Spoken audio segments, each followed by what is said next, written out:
Hi, this is Marsha. And this is Kelly. We are the Two Ewes of Two Ewes Fiber Adventures. Thanks for stopping by. You'll hear about knitting, spinning, dyeing, crocheting, and just about anything else we can think of as a way to play with string. We blog and post show notes at twoewesfiberadventures.com. And we invite you to join our Two Ewes Fiber Adventures group on Ravelry. I'm 100 Projects. And I am Better in Motion. We're both on Instagram and Ravelry, and we look forward to meeting you there. Enjoy the episode.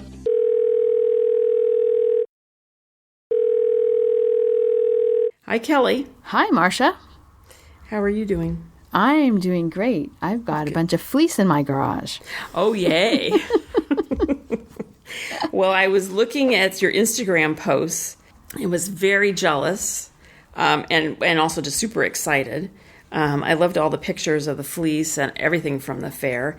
I have to say probably the most mesmerizing thing of all of your Instagram posts at the fair was the big giant chicken. I watched Wasn't that funny? I want one of those costumes. So to listeners who didn't see the Instagram post, it's a man in a costume.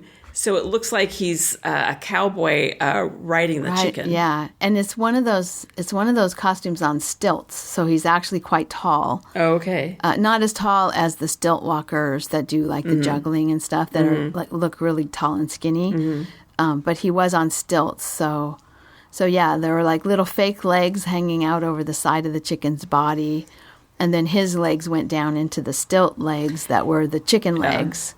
Yeah. And I don't know how they attach the head of this. I guess they're puppets. I think they would be called puppets.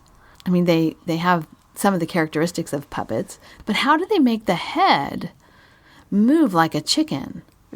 You know that characteristic? I don't know. Like there's this characteristic chicken motion.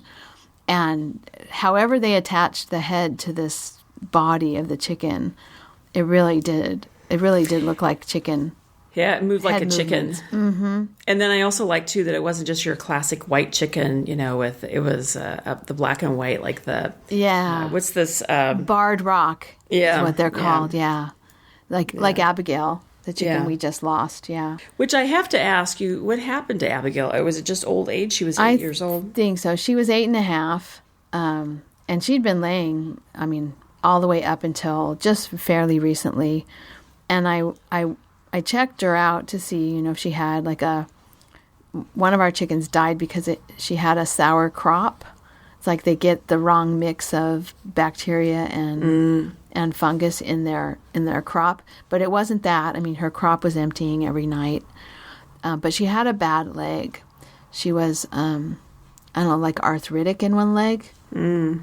And so she was spending a lot of time just laying down, and then it got so she really couldn't scratch because her leg was bothering her so much. And so then I was, we were making sure she had enough food, without her ranging and scratching for food. I could tell that, it was, I was calling it chicken hospice because I knew she was probably toward the end of her life. She just had less and less energy and was spending more and more time by herself. And the other chickens were trying to stay around her. It was kind of interesting to watch that. I was kind of afraid that they'd be picking on her, but they weren't picking on her. But she didn't want to be touched. And she was one of the most friendly to humans chickens we had. But she just hurt. Her body hurt. And there might have been something else going on, but from what I could tell, her leg was a real problem. She was losing her balance because her leg couldn't support her weight. That's what happens to dogs a lot of times, too. At the end of their life, they just, the problem comes because they lose mobility. So, and that was kind of what happened to her, I think. Well, I remember years ago when you first got the chickens and you had bought a book on backyard chickens. And one of the things I remember reading in that book was nobody really knew what the life expectancy of a chicken was in production. They don't make it past how many months? Like, if they're for meat, I don't know. For meat, yeah, it's really young. And really then for young. eggs, the first year is really the first year of laying. So they might be like a year and a half old. Yeah. So they were saying they don't really know how long a chicken will live, and now you kind of know. 8 years. And someone had told me they knew of one that lasted until 12. But still, I think 8.5 is a lot of years for a chicken. Yeah. And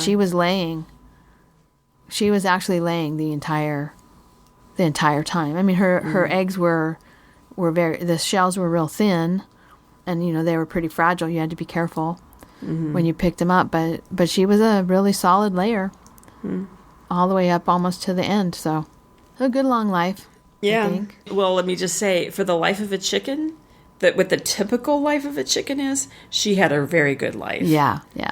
Free reign in the garden, eating, food and scratching around, and her friends. And it was sad to lose her, but it was fun to see.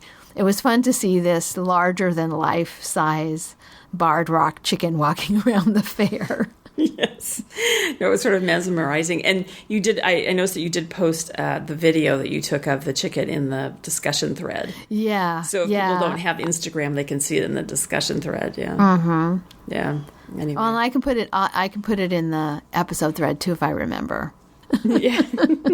Those are pretty cool. I think those stilt creatures are fun. Yeah. Really fun. Yeah. Yeah. Well, I have to give an update too, just before we get into projects, because I've been talking about Ben and his trip to Alaska, and he's home. He got home last Wednesday, I guess it was, and he's been home a week, and he got home on a Wednesday night late, about 9:45, and he brought someone with him, someone he found by the side of the road. So anyway, very nice guy, Patrick. I think he's 56 or something, and he's from Connecticut and just retired as a letter carrier, and this is his big trip, his first big trip after his retirement. So he rode his motorcycle from Connecticut across Canada to Alaska, and then left Anchorage, was on his way down to Seattle when he and Ben met each other. So they rode together for about 5 days, and then he spent 2 nights at our house. And then he was leaving to go around the Olympic Peninsula and then all the way down the Washington, Oregon, and California coast to Los Angeles. Wow. And he's meeting people all along the way. He was telling me that he's one of 7 children. So he has lots of brothers, sisters, nieces, nephews, cousins spread all around the United States. So he's sort of planning his trip where everybody lives, so he can stay with them, and then friends and whatnot. So then he goes down to Los Angeles, and then after Los Angeles, he's going to Austin, Texas. His daughter, he said, lives there. And then he's going all across the South to Florida, visiting someone there, and then up the East Coast back to Connecticut. So he left, I don't know, like the 1st of August, and he's going to be back home, he said, around Halloween. Wow. So now that's a trip. That's a trip and a half. Yes, I know. So Ben had a great time in Alaska. I think he would sort of like to move there. Everyone says you need to spend a winter in Alaska before you make that decision. But he had a great time, and he just posted a lot of pictures on Instagram and also on Snapchat of all of the hikes that he did and the rock climbing that he did. And it was pretty, Alaska looks spectacularly gorgeous. It really does. So, but anyway, he's home and planning the next adventure. Since he's been home, he's gone hiking just about every day or rock climbing every day. Wow. Where does he find the energy? Not sure. I don't know. He's young. Oh, my God. Yeah. So anyway, it's nice to have him back for a while until he goes off for the next trip. And I have to say probably the next road trip on the motorcycle will be a bit easier for me to handle, because we've now gotten through this. Right. And he did fine. Very resourceful. And as Patrick said, how great it was to ride with Ben, because first of all, he's so knowledgeable about the motorcycles. Patrick said he can't work on his motorcycle. He doesn't know what to do, but Ben knows what to do. And so he did a bunch of work on, changed like the oil and whatnot on his motorcycle. So on this Patrick. So, okay, projects. Okay, Marsha, you're up. I'm up? Oh, okay. Yeah. Okay, so I have been working at every episode now. Recently, I've been talking about I'm working on this Iba by Bonne Marie Burns. I finished the body, And then I was ready to start the sleeves, and I realized what I should have done probably is alternated skeins of yarn. And Kelly, I know better. We all know better. We all know better. We don't always do better, but we know better. And actually, full disclosure, we actually have had a conversation about this before. We re-recorded because I was kind of stuck. And part of the reason why I know that it's a good idea to alternate skeins. And as to quote you, Kelly, nobody ever regretted alternating skeins, but they sure have regretted not alternating skeins. So, yeah. Part of the thing too is the sweater, the Iba. It's all knit in one piece, and the front bands are actually just knitted as part of the body. And normally you would change at the end of the row, right? But the end of the row is actually going to be one of those fronts. And I was worried about it maybe pulling. And it's not like you would be then picking up stitches and kind of hiding that part where you exchange yarns. Yeah. And in the pattern, the first stitch of the row, you slip it so that it makes kind of a nice finished edge. So, yeah, I wasn't sure. I thought if I alternate there, it's not going to work. So I just knit the whole thing, the body, and then realized that this was not going to be good when I started the sleeves with the other yarn. Mm-hmm. So I ripped it out, and I have to tell you, it took me 22 days to knit the body, and it took me 10 minutes to rip it out.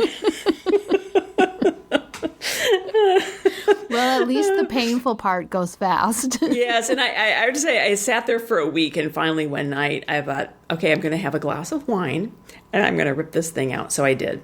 Yeah, because you had talked about giving it to Kim to have her rip it out instead. Mm-hmm. And then I got the text showing that it was done. Yes. So anyway, I've started again, and you and I had part of the thing before I ripped it out too, or I guess maybe after I ripped it out, I called you because I wanted to just talk to somebody about where I'm going to put this, where I'm going to switch the skeins. Mm-hmm. And so what we decided to do, the sweater has the front bands, how I kind of describe it, it forms the collar. So, this patterning that goes, from the back of the neck down around, and then becomes the two fronts. Mm-hmm. And there's about 8 stitches that are ribbing, a 1x1 ribbing. And then there's a ribbing with a broken, what they call that, a broken rib, broken rib, yeah. Yeah. And so that totals about 23 stitches, I think. Then down the back, there's also the broken rib panel that goes a column of about, it's I think also 16 stitches that goes down the back. Down the center of the back? The center of the back. Okay, yeah. And so when you and I talked, we talked about maybe I should put it in the center of the back, but you said probably that's not a good idea either. But it shouldn't go in the middle like stockinette. It should go where that broken rib is to disguise the change. Yeah. So what I finally decided to do it is the one of the fronts is to do the change right before I start it's mm-hmm. in the broken rib, but before I start that 16 stitch repeat. Okay, yeah, a column that's purl stitch or garter stitch, and then you start the next part of that front band. And then I also am doing what you suggested is when you get ready when you drop the yarn, the working yarn, and pick up the new yarn, wrap it around the needle. Mm-hmm, and like so a yarn over? Like a yarn over, and knit. And then when you purl back, just drop that yarn over. And it so you don't have any tension to pull the fabric. Yeah. If that makes sense. So that's what I'm doing. I think that's good. And the reason I suggested it is this is one of those ask me how I know things. Oh yes. Because I have sweaters that I did alternate skeins on. I'm in the habit of kind of tugging when I start the next row, and I have parts of that where I was really good about remembering not to tug, and parts of it where I wasn't. And so you can kind of see from the outside something funky is going on the inside of the sweater. I have it under the arm. It's under the arm in one of my sweaters. But yeah, I wish I had been more careful. And that's a good way to make sure that you don't pull too tight. Yeah. Yeah. I've used that technique on the edge of a shawl. You know how they say not to, that the edge of the shawl will be really tight. I've used that technique on the edge of a shawl too, where you do the yarn over and then you drop the yarn over. Yeah. And so it seems like it's working really well. Good. I am glad that this happened, because now that I'm alternating skeins, I think it's actually making the color richer. With the variation in the yarn is making it much richer color than. So I think it's been really good that this happened, because it's kind of blending the. It's kind of blending the variations. The variation, yeah. Yeah. Nice. So even though it was difficult to, admit that I did this dumb thing, I think it's working out really well in the end. And the other positive thing is I really like knitting with this yarn, so I get to knit it again. Yeah. But I was laughing as I was making my notes, and I was thinking, I have a podcast and I'm an experienced knitter, but I don't think listeners should listen to me because I did this really dumb thing. Just because you have a podcast doesn't necessarily mean that you know what you're talking about. Well, you're human, and human nature is I want to get started. I want to get started, I don't want to wind 2 balls. I don't want to carry around 2 and have to kind of do yarn management. I don't want to have to think about what I'm going to do with the sleeves. Because, when you put your sleeves on waste yarn, then you have to kind of think about how that's going to play into the alternating skeins. Right. Yeah. No, you just want to get started. Yeah. So. Yay, it's pretty yarn. I'm going to knit. Anyway, so if anybody's listening, always, if you think it's necessary, alternate your skeins. And even if you don't think it's necessary, with hand-dyed yarn, alternate skeins. Yeah. Because it might not look like it, but you can't be sure. Yeah. I mean, like the sweater that I made, the one that I used dragonfly fibers, they looked the same to me. Well, and I have to say, this yarn, they looked exactly the same to me. Yeah, but I could tell that they weren't the same once I started knitting. Yeah, and the same thing. In my defense, they looked exactly the same. Yeah. And then, it's thinking about alternating skeins, that in my combo spin, I did not alternate skeins on the body, but then I did alternate skeins on the sleeves. Just to break it, because I didn't want to have the body did not form big blocks of stripes, but then now you have a smaller circumference on the sleeves, so it's forming the sort of these blocks of color. So then I did alternate skeins. I've got this combo spin that I haven't quite finished yet. I have a little bit more to spin. It'll be interesting that maybe for this one, whatever I decide to knit with it, what pattern I decide to use, I might consider just the whole thing alternating skeins. Even the body. Oh, and have it be even more mixed. Yeah, even more mixed and blended too. Yeah. Anyway, but enough of that project. Again, it's not so bad having to reknit it, because I like knitting with the yarn so much, and I like this pattern too. So yeah, I'm enjoying it. Oh, good. Anyway, so that's it for me with projects. How about you? So I have one project that I think I'm done. Well, I have to block it. I did the first of the Papel Picado crochet. So my little skeleton is done. I've done one round of shell edging around the edge, crocheted little shells around the edge. And I was thinking of doing another round. I'm not sure I have enough yarn. It's one of those crochet cotton thread that's kind of wrapped around a cylinder, like a cardboard cylinder. And I only have, I think, like less than 3 layers of the thread wrapped around the cylinder. I can see the layers. Okay.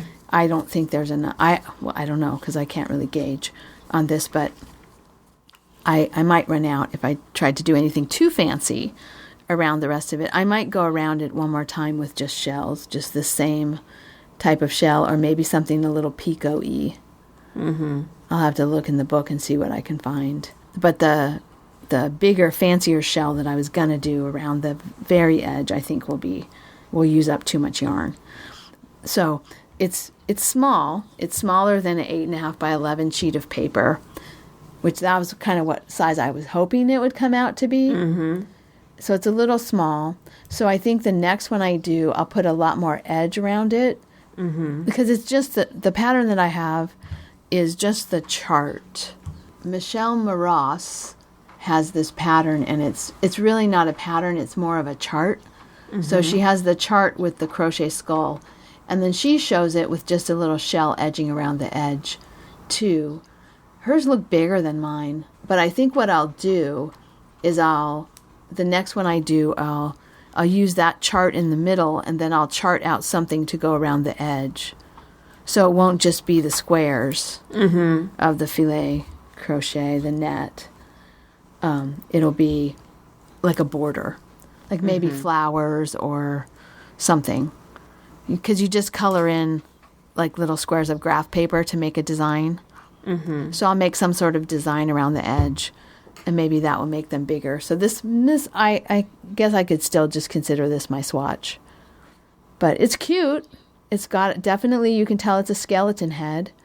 And it's got the little flower on the forehead like the Dia de los Muertos skeletons. Although there's a fancier flower on the forehead that I saw on I saw it on some website, and I thought, okay, I want to incorporate that instead. Like make the head just a little taller, maybe a little more rounded top of the skull, and put a little, it just has like an X. Yeah. And this way I could put an actual, more like a flower maybe. But you have, whatever design you make, you have to be able to chart it with little squares. Yeah. And so I'm not sure. I was looking at all kinds of designs and thinking, I wonder if I could, and it's like, okay, I'm not sure I could translate that into pixels. Little graph paper. I don't think I could do that. But it's fun. It's not, I'm not good at doing crochet without looking. And since it's thread, it's hard to find the little hole that you're supposed to put the hook into. So it's still not, this is not something that I can do without having to sit down and concentrate. But it's been fun, and it's kind of fun thinking about what designs I'm going to create, on my graph paper. So, but I better get a move on because it's already September. Yeah, because you're going to make how many? Aren't you making enough to string across like a dozen? I don't think that's going to happen. I think I'll make maybe 4 or 5 at the most. Yeah. We'll see. It doesn't take that long, but it takes time where you're not doing something else. You can hang them from the chandelier over the dining room table. Right. Yeah. So yeah, that's my only project. Oh my gosh. I know. It's amazing. And I didn't have time because of the fair. The fair was my project. Yes, Callie, I want to hear all about the fair. Well, it was really, really fun. First of all, I brought the walking wheel to the fair. I took it all apart and took it over there a couple days before the fair started. Or no, maybe it was the early morning, the day before the fair started, I think.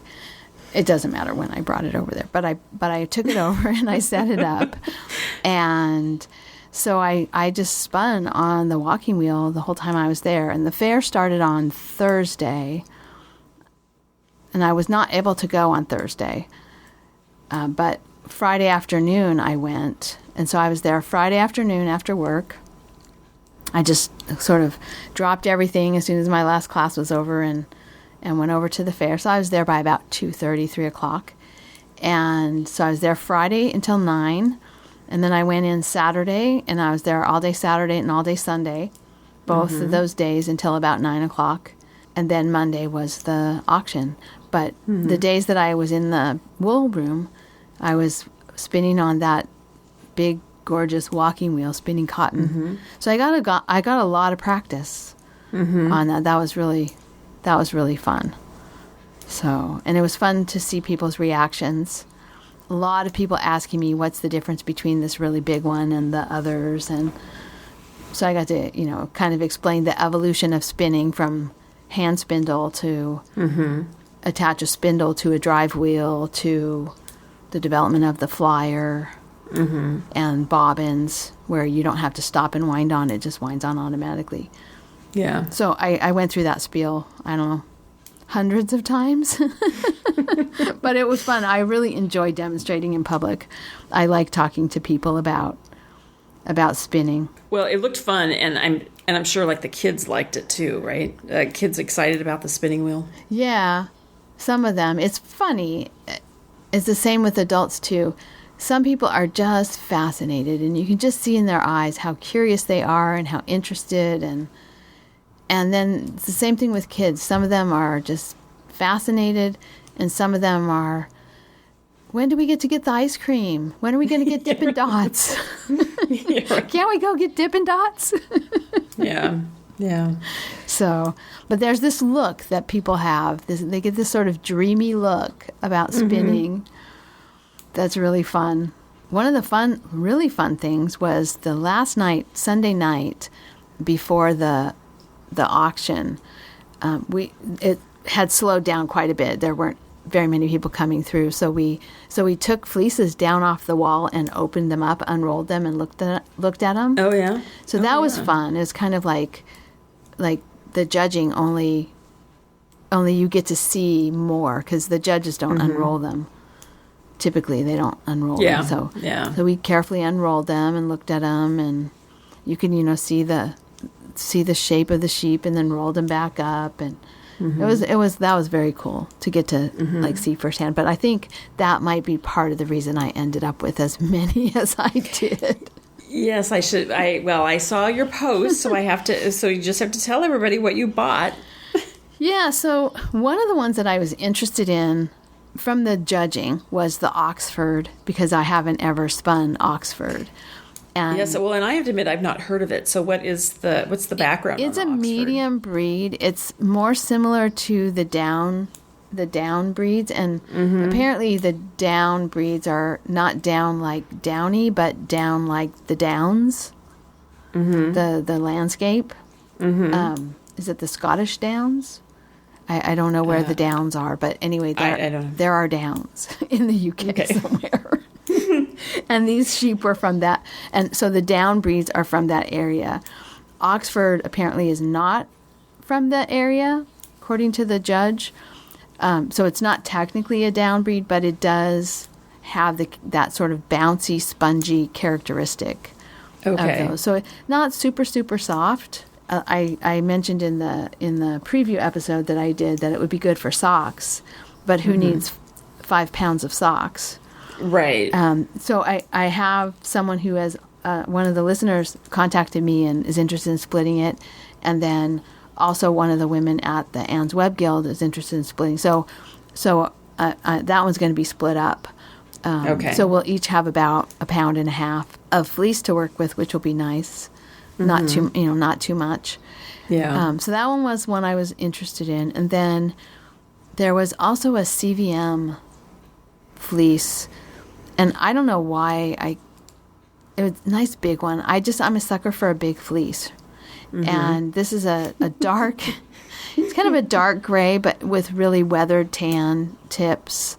And I just finished spinning 6 pounds of CVM. Actually, I think it was probably more than 6 pounds at the beginning.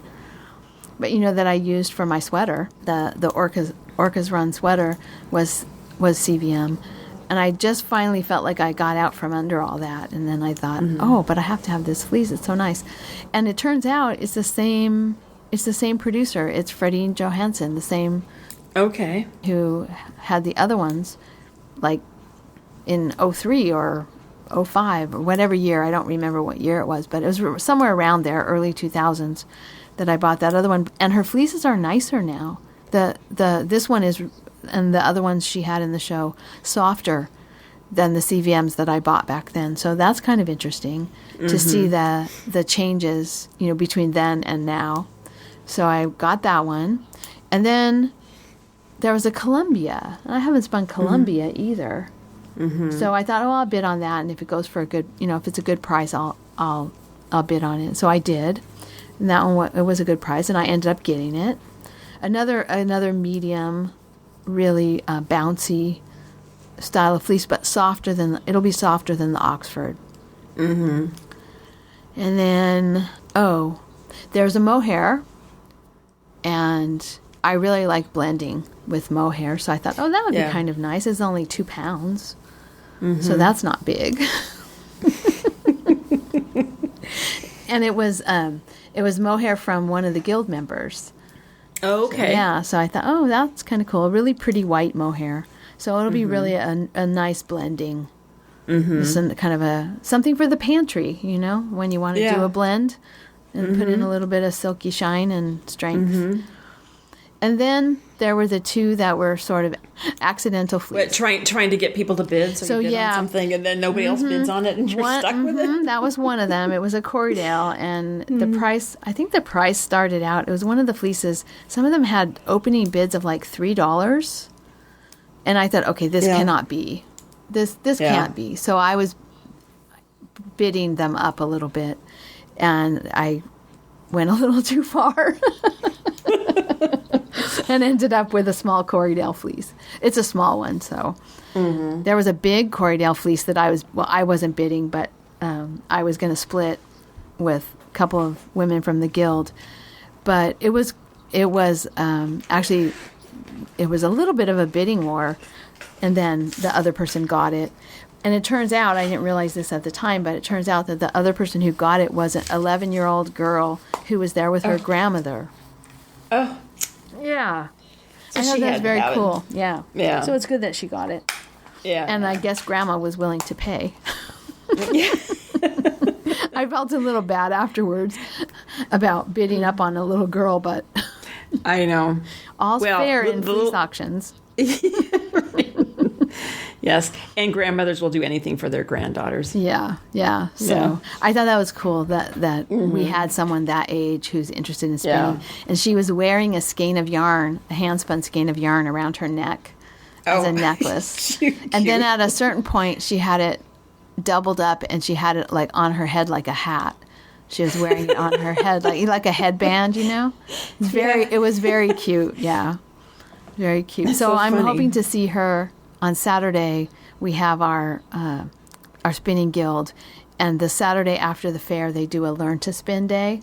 Mm-hmm. I mean, somebody's there to teach you how to spin any day, any time you come, but it's the second Saturday of every month, and the one that comes right after the fair is designated as learn to spin, and so we always will have a lot of new members coming that day, or new people, and so I'm hoping that she'll be there. So yeah. And then the other accidental one was a Romney, and it actually was going to be no sale, and I don't know why. It was a gorgeous fleece, but we had 100 of them, so maybe that's part of it. Just there were a lot of really pretty Romneys, so I went ahead and bought that. It's like, I'm not letting this go. Yeah, good. Well, you did your part for World Fleece. Yeah. Well, with 100 fleeces, there was a little bit of concern that we wouldn't have enough buyers to purchase all of them.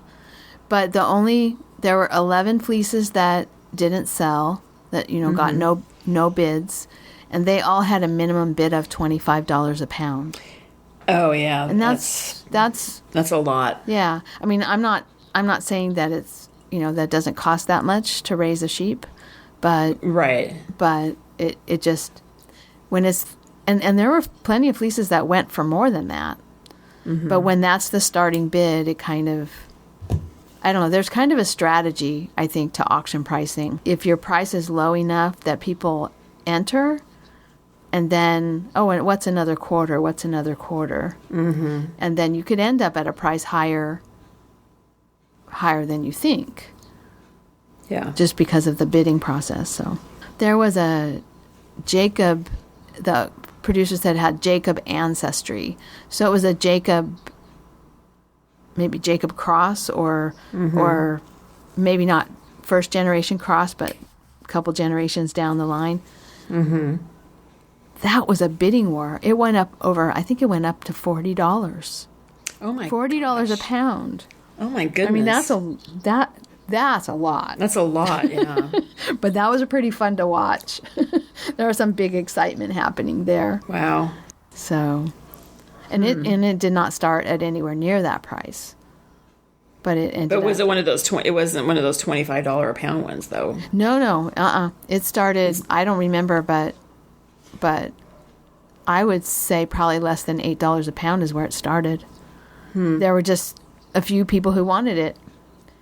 So, and it was small. So, if you think about it that way. Well, and we've talked about this before, that the small fleeces sometimes are more popular with hand spinners because you're not stuck with, 10 pounds of fiber to hand spin. Right. Is a lot, Well, and you can justify to yourself that, spending that much a pound for 3 pounds, well, it's not all that much in the scheme of things. Where an $8 a pound fleece that's 12 pounds, you're almost to $100. Yeah. So even though $8 a pound is a good deal. Yeah. By the time you buy a 12-pound fleece, it's a lot of money. Yeah. So, anyway, it was fun. I had a great time. I had my hands on those fleeces when I got them ready for the wool room. I had my hands on those fleeces during the fair. I went and took pictures and looked at them and touched them, and then I had my hands on the fleeces again because I helped to put them all out the morning of the auction. So I touched every one of those fleeces at least twice. Arranging them, making sure they look pretty, put the ribbons, where people could see it, the judging notes where people could see them. It was fun. It was great fun. But yeah, it sounds like it's always fun to go to one of these auctions and a fair, that's fun. But to do what you were doing and helping out probably is really fun too. Yeah. It's a whole nother level of fun. It was. But I was tired. Oh my gosh. When I didn't feel it while I was there, but I was standing. I was spinning, standing up the whole time. And then I was standing for a good part of the day of the auction because I was helping to get all the fleeces ready. And then I went home on Monday night and I was like, okay, I am really tired. All of a sudden it hit me, once I wasn't on fleece fumes, but it was great fun. We had a great time. Yeah. So we have something else we want to talk about too, though, the shop. I do. Or is that it? Yeah. I don't want to cut you off on the fair today. No, okay? that's okay. enough. Okay, that's enough. Okay, so the shop. Let's talk about the shop because there's new stuff going on. So we have some items that are going in the shop at about the same time that this episode is going up. So when this episode is live, we will also have a shop that's full of new yarn. Yay! Yeah. So we've got about 11 colors, and this is fleece. This is Rambouillet.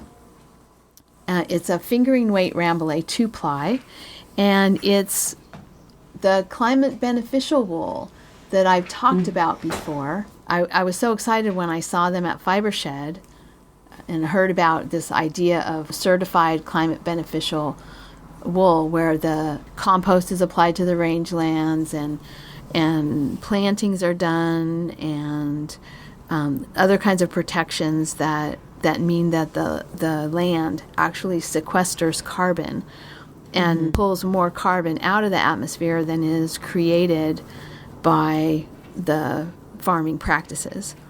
So when I heard about this, I just thought, and I've talked about it before, I won't go into too much detail, but when I went to the Fiber Shed Symposium and I heard about this, I was just so inspired by this idea. And then we had the opportunity to purchase some yarn from Lani of Bear Ranch, who has one of these, one of the first certified climate beneficial farms, and she does all these carbon farming practices to make sure that she's putting carbon into her land, taking carbon out of the atmosphere and putting it into her land. So yeah, it was very exciting to be able to purchase yarn from her. So it's Rambouillet. It's grown in the Surprise Valley of California, which is up in northeastern California. I don't think I've been up that way, but it's a perfect climate and type of environment for Rambouillet. Like merinos, they don't do that well in the damper, wetter areas. So it's Rambouillet like the other yarn that we had in our shop, but unlike the raucous Rambouillet that we had in our shop, this is not a textured yarn. It's a very smooth worsted spun 2-ply fingering weight.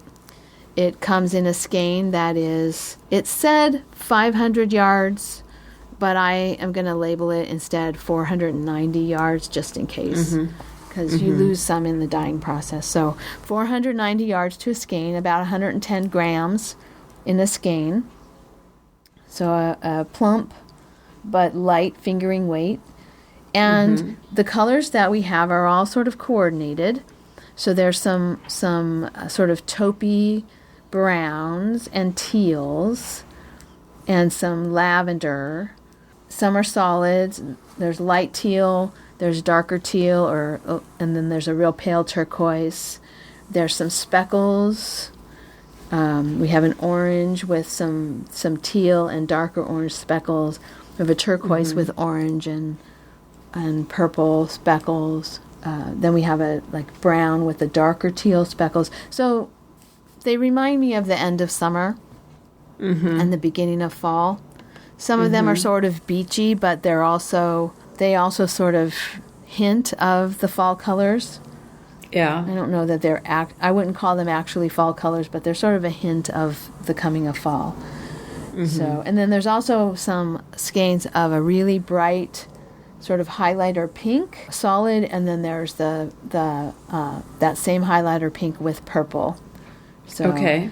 In a combination of some are speckles, some are variegated, some are solid, sort of tonal solids, some are kettle dyed. So the variegation is more random, I guess. 11 different colors. Each color has anywhere from 2 to 4 skeins of that color. And it's just really exciting. I'm really happy to be able to provide this particular wool to people from this particular farming practice, and then to have it be in colors that I think are really, really beautiful. Yeah, the colors are very nice. Yeah, I'm looking at them now. Thank you. Yeah. I had a great time. Yeah. I'll have to place my order.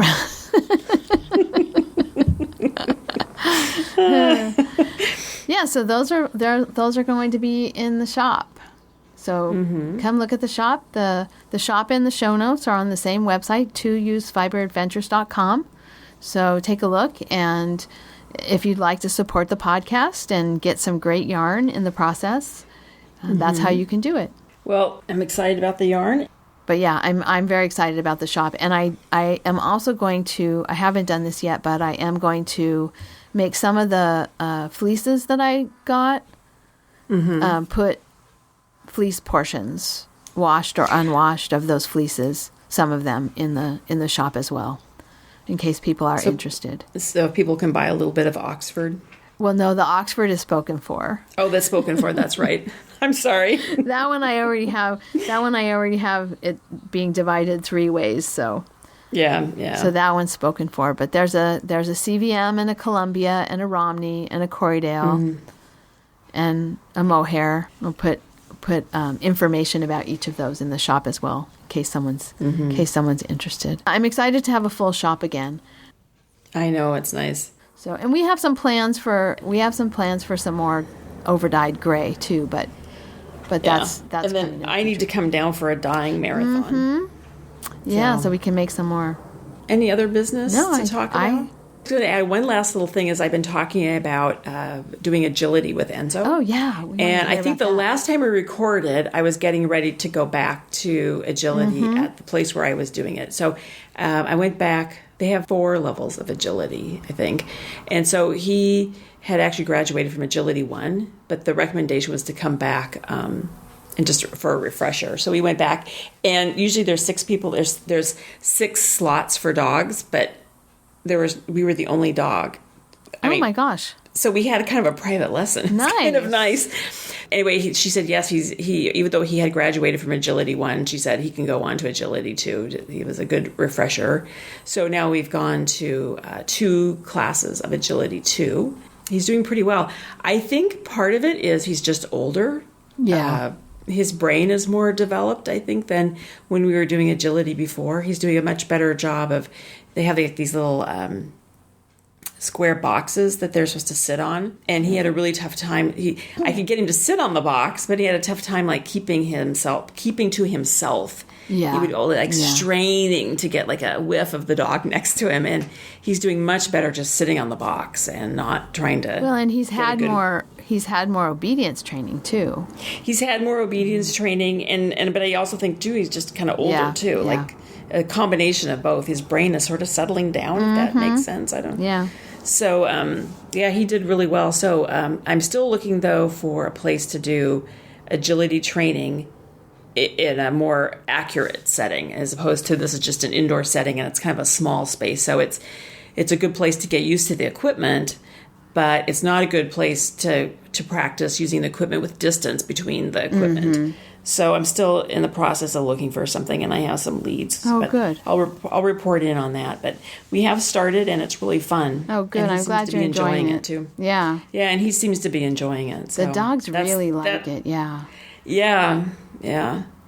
But I think I don't know if I said this in the last episode or not, but I realize I need to do some cardiovascular training myself because he's a big dog and they run. Mm-hmm. And I am not a runner. And I'm not super agile on my feet anyway. Kelly, you know what that's like to be a little clumsy, And so you have to run to keep up with your dog. So in some ways, I think probably rally would be better because it's sort of my pace.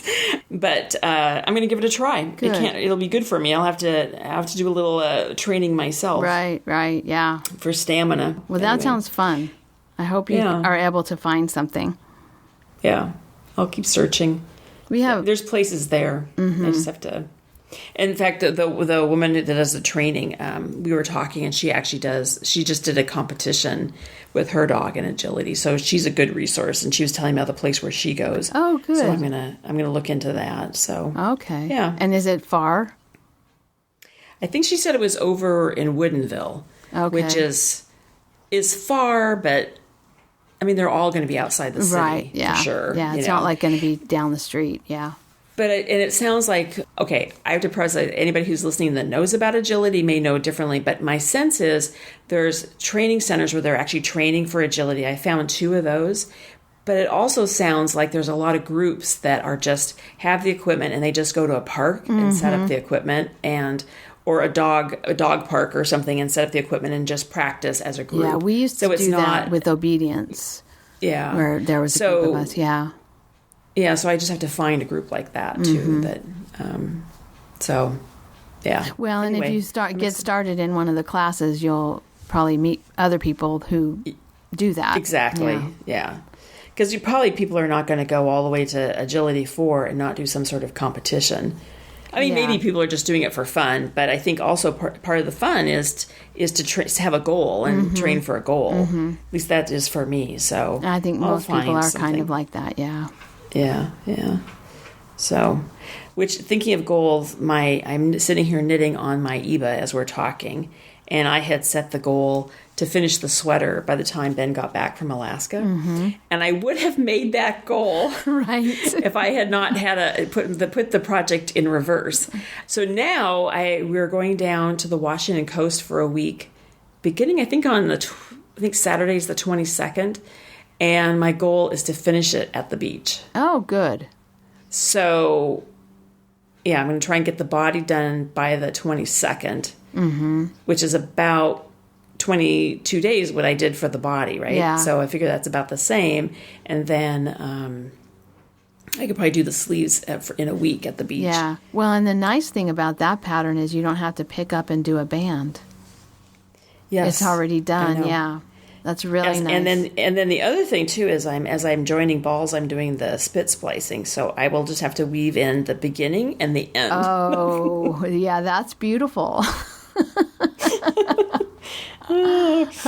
So that'll be nice. Anyway, All right. I guess we should go on and be constructive for the rest of the day. Get some knitting done, huh? Well, I don't have any knitting, but maybe I'll start. Get some Maybe I'll start. Get some crocheting done. Yeah, I should start my sweater. I have the pattern. I have the yarn. I just haven't had time, and it's Friday afternoon. I should go downstairs, pour myself a glass of wine, come back upstairs, and cast on. Oh, yes, because let's see, what time is it now? It's 4:40. It's the cocktail hour, Kelly. All right. It's time. All right. So, yes, have a glass of wine and cast on. I think I'll do that. It's a cast-on party. Yeah, cast-on party, and then you'll have 3 solid days, right? Because you don't have anything happening this weekend, any commitments that I'm assuming. Well, edit the podcast. But no, I don't have that's right. On the spinning day tomorrow. That's right. There is the spinning day tomorrow, but that's not a huge commitment either.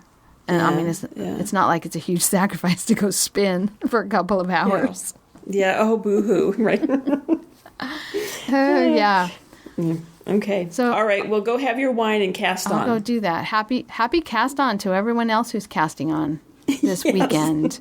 And if you're not casting on this weekend, maybe you should think about it. Go pour yourself a glass of wine and cast something on. Yeah. All right. Bye. Thank you so much for listening. To subscribe to the podcast, visit 2ewesfiberadventures.com. We have links for iTunes, Google Play Music, YouTube, and others. Join us on our adventures on Ravelry and Instagram. I am Better in Motion, and Kelly is 100 Projects. Until next time, we're the 2 Ewes doing our part for World Fleece.